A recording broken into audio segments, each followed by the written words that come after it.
Hello, everyone, and welcome back to the English Flow podcast. We're so happy you're here with us today. I'm John. And I'm Emily. This is the place where we help you learn and practice real English that you can use in your everyday life. If you enjoy learning with us, please support the channel by liking this episode and subscribing to the English Flow podcast. It really helps more than you know. Thank you. Today's topic is something everyone in the world experiences, no matter your country, job, age, or lifestyle.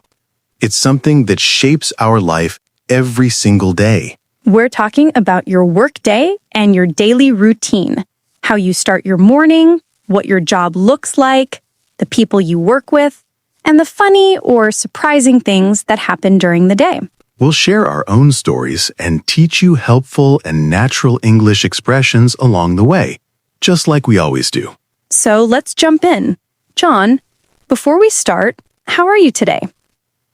I'm doing well, but a little tired. Something funny or maybe crazy happened this morning. Oh, what happened? My dog, Bruno, decided that 5:05 a.m. was the perfect time for a singing performance. He was barking like he was auditioning for a talent show. Oh no, a morning concert. Was he at least good? If you enjoy loud, dramatic dog opera, then yes. But for me, it was not the soft, gentle wake-up I planned. That's hilarious. My cat Luna is the complete opposite. She sleeps so quietly that sometimes I check to make sure she's still breathing. You're lucky. I wish Bruno believed in silence. Anyway, how was your weekend? Actually, it was wonderful. On Saturday, I went to a small lake near my house. The weather was perfect, warm air, calm water, and I sat under a tree reading a mystery novel for almost 2 hours. It was so peaceful. That sounds amazing. My weekend was the opposite. I visited my cousins. The whole house was full of laughing, shouting, running kids. It was loud, but fun. Family weekends always feel like chaos and love at the same time. True. Okay. I think with all this weekend talk, it's time to focus on today's topic. Right. Today we're talking about our workday. So, John, what exactly do you do?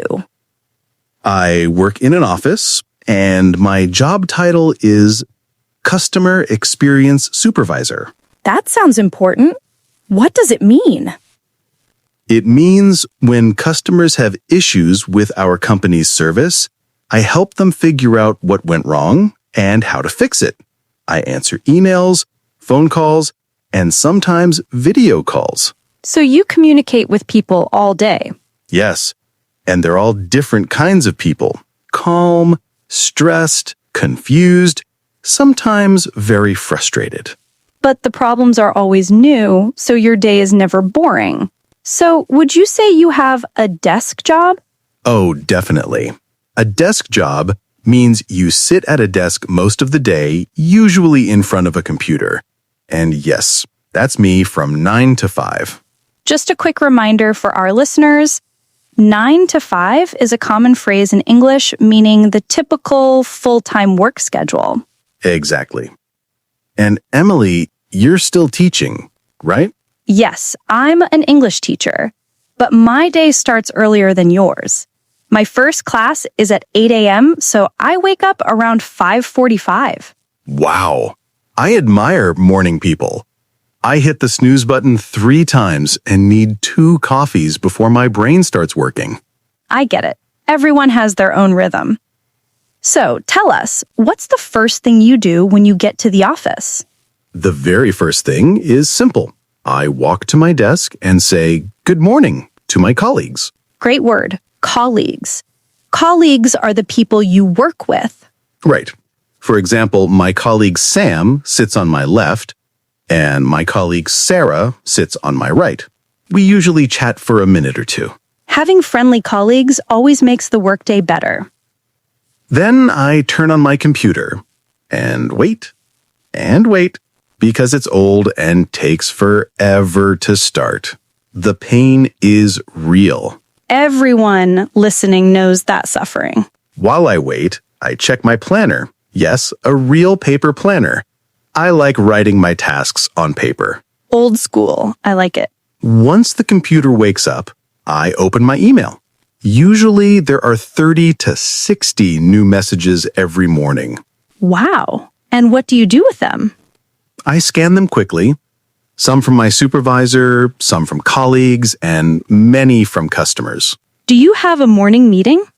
Yes, every day at 10 a.m. for about 15 minutes. Our team leader gives updates, new tasks, and things to focus on. My teacher meetings are 45 minutes, sometimes 1 hour. And often we discuss things that could have been an email. The classic meeting problem. So after your meeting, what happens? The real action begins. Phone calls. People call with big problems, small problems, and sometimes strange problems. Are the customers usually nice? Most of them, yes, but some are stressed or upset. When that happens, I listen first. Even if they're angry, I stay calm and say, I understand. I'm here to help. It takes patience, but it feels good to help someone. Absolutely. So after a few calls, is it break time? Yes. Around 10:45, I take a coffee break with a friend from another department.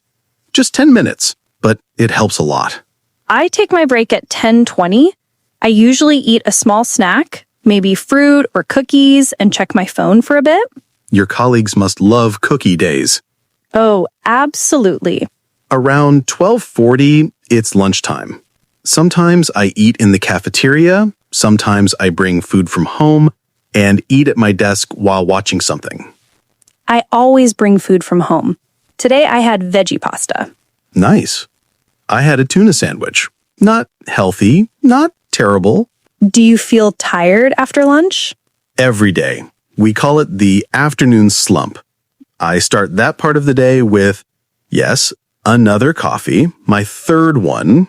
Don't judge me. I don't judge. Tea is my survival drink. In the afternoon, I usually have video calls, more complicated problems where we share screens and fix things together. That sounds challenging. It is, but I like seeing the people I'm helping. My afternoons are full of classes. Students get sleepy too, so I use games or short videos to wake them up. Maybe I should try that with clients. Before we solve your problem, let's play a fun game. I finish work around 5, sometimes later if something urgent happens. I say goodbye to my colleagues and leave the office. And then comes the commute. Right. The commute means the travel between home and work. Mine is 35 minutes by bus. I walk home only 10 minutes. Very lucky. When I get home, the first thing I do is change into comfortable clothes and make tea. That moment feels like peace. Sam, that moment marks the beginning of real home time. So, Emily, do you like your job? Yes. Teaching can be exhausting, but when a student finally understands something difficult, the feeling is rewarding. I feel the same. Sometimes my job is stressful, but helping someone say, "Thank you, you saved my day," makes everything worth it. Every job has good parts and hard parts.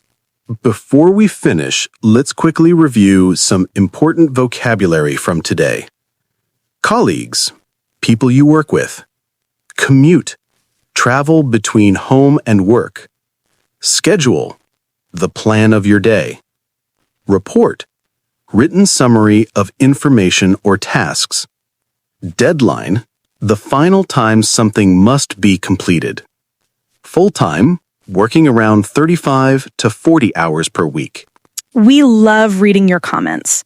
They help you practice and they help our community grow. So today we actually have 2 questions. 1, if you have a job, what is your job and 1 task you do every day?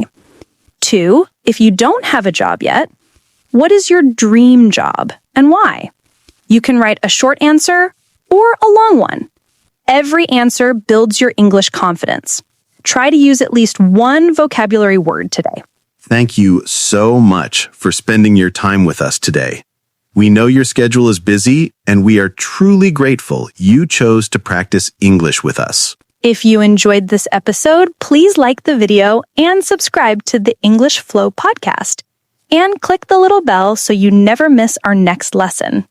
And as always, keep practicing. Don't be afraid of mistakes.